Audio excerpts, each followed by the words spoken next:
नमस्कार, स्वागत है आपका फेस इन द क्राउड में। मैं हूं आपके साथ Parul. Face in the crowd में हम ऐसी कहानियां आपके लिए लेकर आते हैं जो आपके लिए प्रेरणा लेकर आती हैं, जिन कहानियों से आपको मोटिवेशन मिलता है, प्रेरणा मिलती है, कुछ सीख मिलती है, कुछ कहानियां सिखा जाती हैं। क्योंकि इन कहानियों में कुछ ऐसे लोगों से हम आपको रूबरू कराते हैं, कुछ ऐसी पर्सनैलिटीज़ को हम आपके सामने लेकर आते हैं जो निस्वार्थ भावना से कुछ अच्छा काम कर रहे होते हैं। और इसी कड़ी में आज भी एक कहानी है। यूँ तो ऐसी कहानियों को हमें ढूंढना पड़ता है, क्योंकि जो आप जानते हैं, जो बड़े बड़े नाम हैं, जो बड़ा बड़ा काम कर रहे हैं, वो तो आपके सामने होते ही हैं। लेकिन हम उन लोगों को लेकर आते हैं जो नाम तो हैं ही, लेकिन बहुत ज़्यादा लोगों तक पहचाने नहीं जाते, या यूँ कहें कि उनका काम लोगों तक नहीं पहुँच पाता। आज की कहानी में बात होगी रेसलर पूजा की। न केवल उनकी रेसलिंग की, बल्कि अपनी रेसलिंग करने के दौरान वो और क्या क्या कर रही हैं, कौन सी समाज सेवा कर रही हैं। आज कहानी रेसलर पूजा जाट की। जब आप स्टेट डिस्ट्रिक्ट लेवल पे आपका परफॉर्मेंस रहता है, प्रदेश को लेके, देश को लेके आपसे एक उम्मीद बढ़ने लगती है। उसी को हम देखते हुए हमारी मेहनत में और भी ज़्यादा इम्प्रूवमेंट करने की कोशिश करते हैं।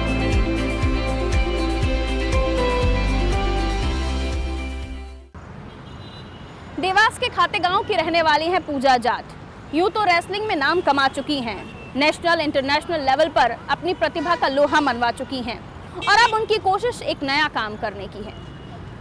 क्या चाहती हैं पूजा, कितनी मेहनत उन्हें करनी पड़ी होगी रेसलिंग के दौरान, ये तो आपको बताएंगे ही। और इसके अलावा ये भी आपको बताने की कोशिश होगी कि आसान नहीं होता किसी ख्वाब को देख लेना और उसे पूरा करना।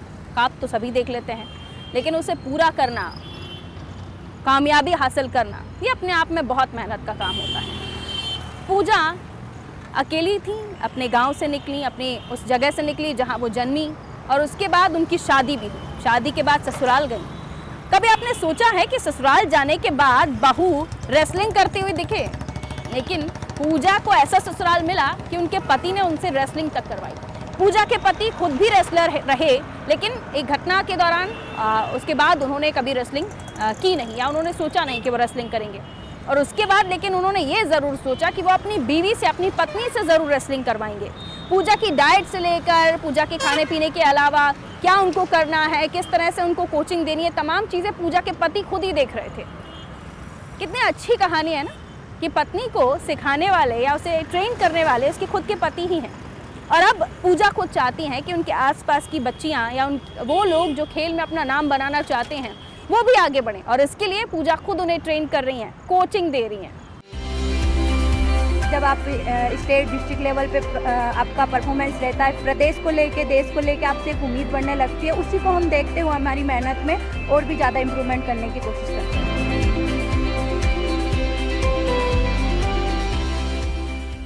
यूँ तो हमारे देश में आज भी कई ऐसी जगहें हैं जहाँ बेटियों को बचपन से ही पराया धन मानकर उन पर ज्यादा ध्यान नहीं दिया जाता। लोगों की सोच ये होती है कि बेटी को ससुराल जाना है, घर का काम, चूल्हा चौका अच्छे से आना चाहिए, और उन्हें महज घर की चौखट तक सीमित रखा जाता है। और जब बेटी ससुराल चली जाए तो घर की जिम्मेदारियाँ उसे कुछ करने नहीं देती। लेकिन इन तमाम लोगों को और ऐसी सोच रखने वालों को गलत बताया है एक बेटी ने, जो बहू है, पत्नी है, और उसे आगे बढ़ाने का सपना उसके पति ने देखा था। ये कहानी है देवास जिले के छोटे से गांव खातेगांव जैसी छोटी सी जगह में पली बड़ी पूजा जाट की, जिसने एक ऐसा सपना देखा जिसे देखने के लिए भी हिम्मत की जरूरत है। क्योंकि पूजा एक ऐसी जगह से आती थी जहां रेसलिंग का नामो निशान नहीं था। जी हाँ, पूजा जाट ने सपना देखा रेसलर बनने का। पूजा ने कुश्ती में अपना करियर बनाने के लिए गजब की मेहनत की, और आज उन्होंने जो चाहा वो पा लिया। मध्य प्रदेश से 2 बार इंटरनेशनल लेवल पर अपना प्रदर्शन दिखा चुकी हूँ। मैं पहला जूनियर एशिया चैंपियनशिप गई थी बैंकॉक, थाईलैंड। वहाँ पर मैंने फर्स्ट मध्य प्रदेश के लिए मेडल और अपने इंडिया के लिए मेडल जीता था। वहाँ पर मेरे मन में ये ख्याल आया था कि क्यों मैं इतने लेवल पर आ सकती हूँ। एक ग्रामीण क्षेत्र की लड़की तो बाकी लड़कियाँ भी निकल के आ सकती। ये तीसरा इंटरनेशनल है सर, और मैं नेशनल लेवल पर काफ़ी मेडल है मेरे। बेटियों के बड़े होते ही माता पिता बेटियों के बाहर निकलने पर रोक टोक करना शुरू कर देते हैं, लेकिन जब बेटियां पूजा जैसी हों तब नेशनल और इंटरनेशनल लेवल पर मध्य प्रदेश और देश के लिए कुश्ती यानी रेसलिंग में तमाम पदक जीत कर ले आती हैं, और बाकी सभी लड़कियों के लिए प्रेरणा भी बनती हैं। पूजा ने नेशनल और इंटरनेशनल लेवल पर रेसलिंग में कई पदक जीते और अब वो चाहती हैं कि प्रदेश की और भी बेटियां आगे बढ़ें और रेसलिंग में देश के लिए पदक लेकर आएं। इसके लिए पूजा ने उज्जैन और क्षीर सागर स्थित कुश्ती एरिना में अवंतिका रेसलिंग ट्रेनिंग एसोसिएशन के रेसलिंग कैंप में नई उम्र के लड़के लड़कियों को कुश्ती के दावपेच भी सिखाए। आप कह सकते हैं खुद के लिए तो पूजा मेहनत कर रही हैं, लेकिन वो दूसरे लोगों को सिखाकर रेसलर्स की नई पौध तैयार कर रही हैं। पूजा बताती हैं कि आज वो जो कुछ भी हैं, उसके पीछे उनके पति की भी कड़ी मेहनत है। पूजा के पति भी रेसलर रह चुके हैं, लेकिन एक अनहोनी के बाद वो रेसलिंग नहीं कर पाए, लेकिन ये सपना उन्होंने अपनी पत्नी के लिए देखा और अब वो पूजा के खान पान से लेकर सभी चीजों का ध्यान खुद रखते हैं। 5 साल से हम दोनों साथ हैं और 5 साल से मैं ही इसकी देखभाल करता हूँ हर एक चीज़ में, जैसे भाई डाइट में और कुछ खाना पिलाना या प्रैक्टिस ज़्यादातर करवानी मैं ही करता हूँ इसका। जब यह पहली बार इंटरनेशनल हुई तो भोपाल एकेडमी बंद कर दी थी, छुट्टी हो गई थी भोपाल एकेडमी की। 2 महीने ने मेरे पास प्रैक्टिस की थी और मेरे साथ प्रैक्टिस करी थी।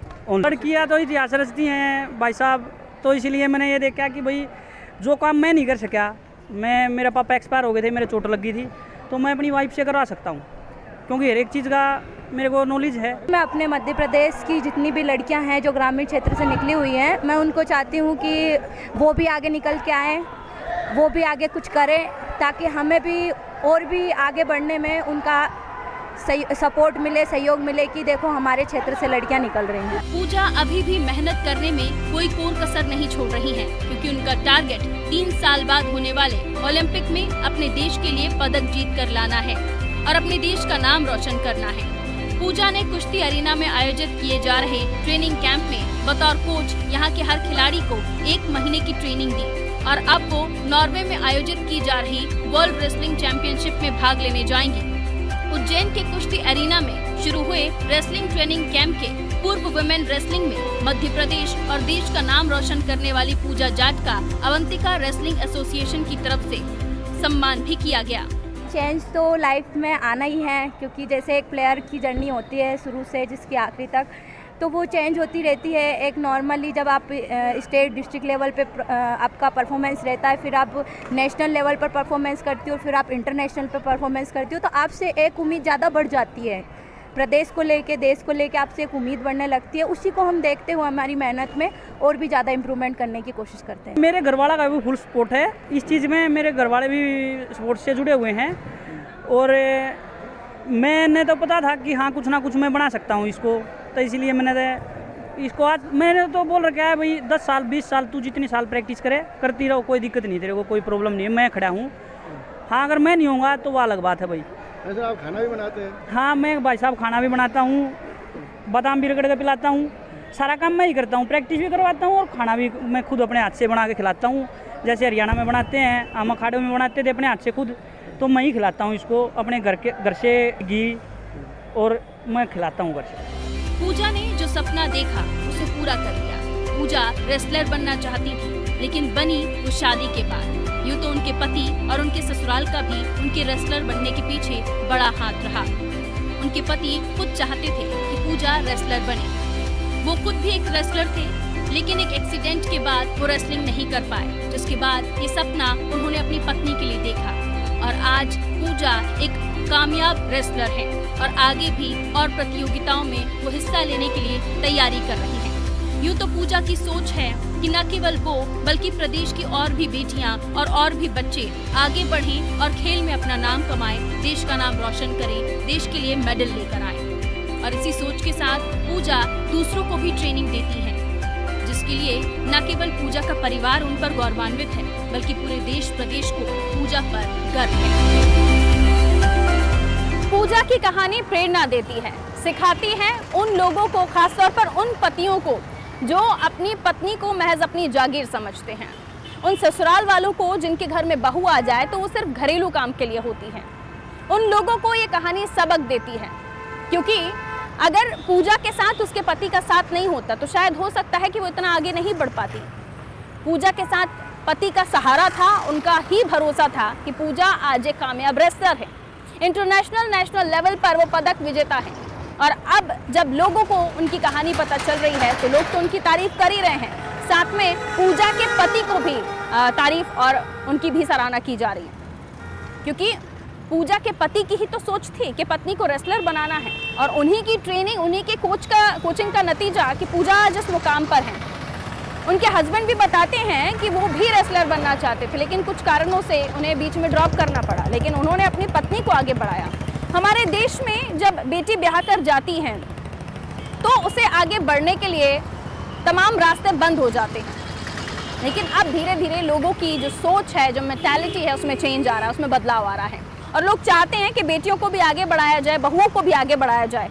शादी करने के बाद बेटी या बहू घर के काम के लिए सिर्फ नहीं होती, अगर वो टैलेंट है, उसमें हुनहार है अगर वो, तो उसे आगे बढ़ने दीजिए। और यही एक सबक दिया है, एक सोच को सामने रखा है पूजा के हस्बैंड ने, पूजा की फैमिली ने। जब आप स्टेट डिस्ट्रिक्ट लेवल पे आपका परफॉर्मेंस रहता है, प्रदेश को लेके, देश को लेके आपसे एक उम्मीद बढ़ने लगती है, उसी को हम देखते हुए हमारी मेहनत में और भी ज़्यादा इम्प्रूवमेंट करने की कोशिश करते हैं।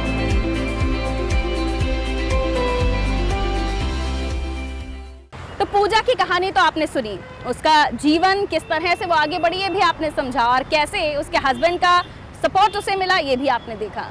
काफ़ी चीज़ें सिखाती है पूजा की कहानी। लेकिन अब एक और कहानी हम आपके लिए लेकर आने वाले हैं ब्रेक के उस पार, जो कहानी होगी भावना पटेल की। भावना पटेल पैरालंपिक्स में सिल्वर मेडल विजेता, और लेकिन उन्होंने ये सब कैसे हासिल किया? शारीरिक अक्षमता, लेकिन उसके बावजूद भी हौसले बुलंद। अगली स्टोरी ब्रेक के बाद भावना पटेल की।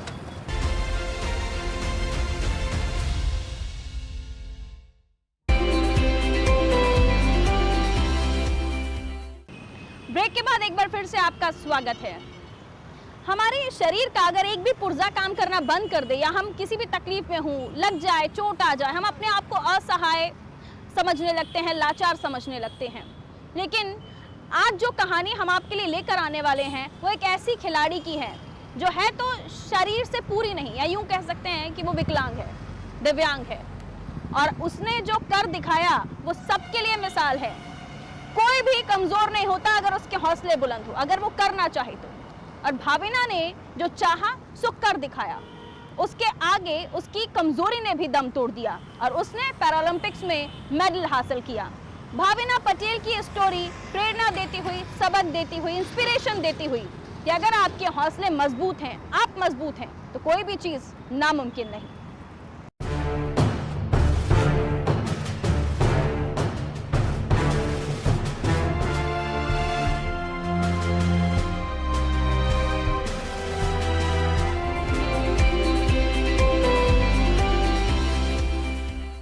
गुजरात के महसाणा की रहने वाली है भावना पटेल, और जब वो 13 साल की थी तब उन्होंने अपने ही क्षेत्र में कुछ बच्चों को खेलते हुए देखा। बच्चों को दृष्टि दोष था, लेकिन वो खेल रहे थे टेबल टेनिस। उन्हें देखकर ही भावना ने तय कर लिया कि आगे वो करियर अपना खेल जगत में ही बनाएगी। और जब उसने खेलना शुरू किया तो यकीन जानिए अच्छों को पछाड़ दिया। सुनिए कहानी भावना पटेल की। वो कहते हैं ना, मनुष्य के अंदर हौसला और उस हौसले को पूरा करने के लिए दृढ़ संकल्प होना चाहिए, बाकी उसके हौसले को उड़ान ईश्वर खुद ब खुद दे देते हैं। हाल ही में कुछ ऐसा वक्तव्य भारत की बेटी के साथ प्रत्यक्ष रूप से देखने को मिला। टोक्यो पैरालंपिक्स में महिला एकल क्लास 4 वर्ग के फाइनल में भारत की भावना पटेल ने हिंदुस्तान के लिए सिल्वर मेडल जीता है और तमाम हिंदुस्तानियों को गौरवान्वित किया है। गुजरात के महसाणा की भावना पटेल ने 13 साल पहले अहमदाबाद के वस्त्रापुर इलाके में नेत्रहीन संघ में खेलना शुरू किया, जहां वो दिव्यांगों के लिए ITI की छात्रा थी। बाद में उन्होंने दृष्टि दोष वाले बच्चों को टेबल टेनिस खेलते देखा और इसी खेल को अपनाने का फैसला किया।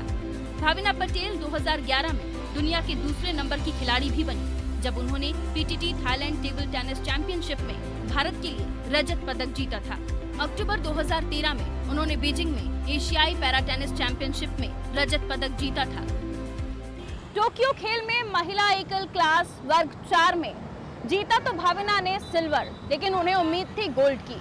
लेकिन देश उतना ही खुश है, अगर भावना गोल्ड भी लाती तब भी इतना ही खुश होता, और अब वो सिल्वर लेकर आई हैं तब भी हम उतने ही गौरवान्वित महसूस कर रहे हैं, क्योंकि भावना ने जो कर दिखाया वो बहुत कम लोग ही कर पाते हैं।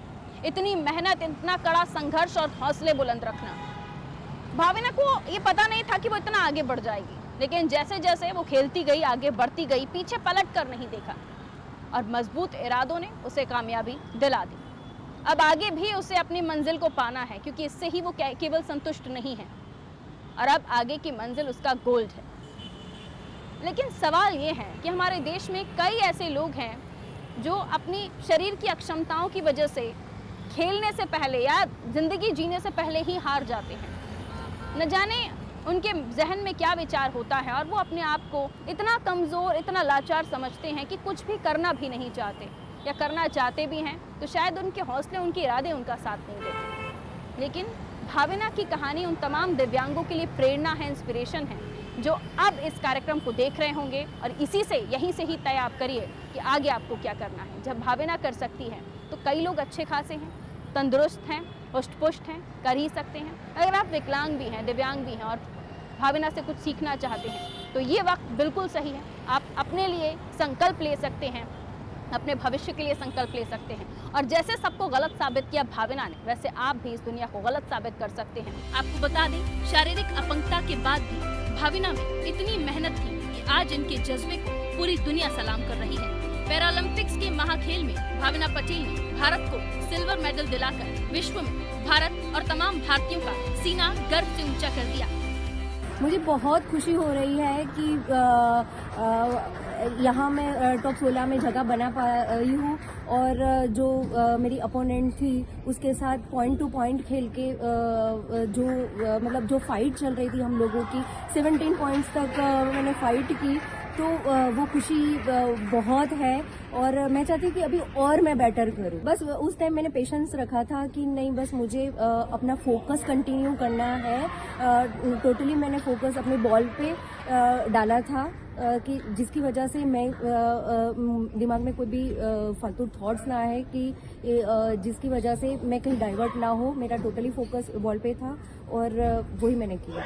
सभी देशवासियों को मैं बहुत बहुत बहुत धन्यवाद करना चाहती हूँ कि उन सबकी ब्लेसिंग्स की वजह से आज मैं यहाँ तक पहुँच पाई हूँ। भावना गोल्ड जीतने से चूक गई क्योंकि मुकाबला बेहद कठिन था, लेकिन फिर भी भावना ने पहले गेम में झाओ यंग को अच्छी टक्कर दी।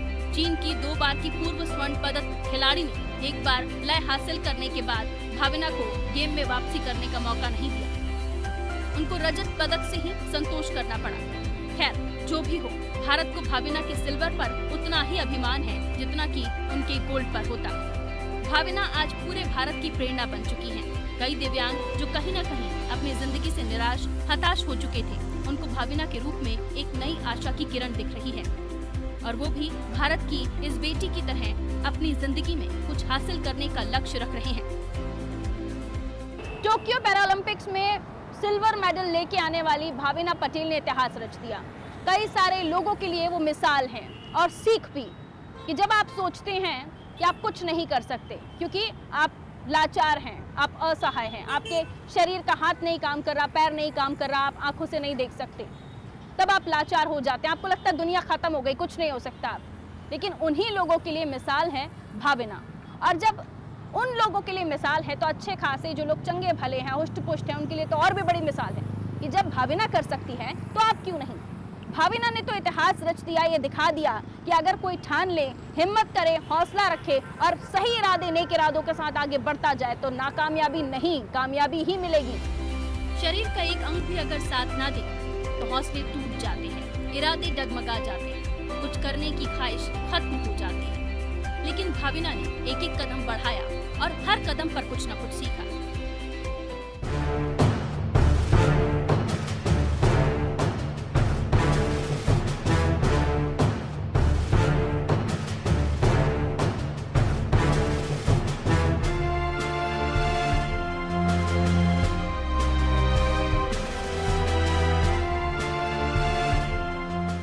शारीरिक अपंगता के बाद भी उन्होंने अपने हौसले नहीं टूटने दिए, उन्होंने अपने मंजिल को नहीं छोड़ा। उन्होंने एक नया रास्ता चुना और उस नए रास्ते पर आगे बढ़े। भले ही उनका सपना कुछ और हो, लेकिन आज वो भारत के लिए गौरव का विषय है। उन्होंने न जाने कितने और विकलांग लोगों को रास्ता दिखाया है, उन्हें प्रेरणा दी है जो अपनी जिंदगी में निराश हो चुके थे, हताश हो चुके थे। और न जाने कितने लोग होंगे जिन्होंने अपनी शारीरिक अक्षमताओं की वजह से इस दुनिया को ही छोड़ दिया। और कई लोग आज भी सिर्फ इसी वजह से कुछ भी करने से कतराती हैं, डरते हैं, घबराते हैं, क्योंकि उन्हें लगता है कि समाज उन्हें आगे नहीं बढ़ने देगा। क्योंकि वो परफेक्ट नहीं है, इसलिए उन्हें आगे बढ़ने का अधिकार नहीं। लेकिन उन तमाम लोगों के लिए प्रेरणा साबित हुई है भाविना पटेल। जो लोग इस कार्यक्रम को देख रहे हैं, भले ही आप हुष्ट पुष्ट हैं या आप दिव्यांग हैं, विकलांग हैं, हुष्ट पुष्ट हैं तो बिल्कुल ही अभी से ही आपको संकल्प ले लेना चाहिए कि इसके बाद आपको कुछ ना कुछ ज़रूर करना है। क्योंकि जब भाविना कर सकती है तो आप क्यों नहीं। और वो भाई या वो बहनें जो इस कार्यक्रम को देख रहे हैं, जो शारीरिक क्षमताएं उनकी नहीं हैं, या फिर आप अक्षम हैं, या फिर आप दिव्यांग हैं, तो आपको भी ये विचार करना चाहिए कि कुछ भी नहीं हो सकता। ये अपने जहन से इसको इरेज कर दीजिए, डिलीट कर दीजिए, क्योंकि अगर भाविना कर सकती है तो आप लोग भी कर सकते हैं।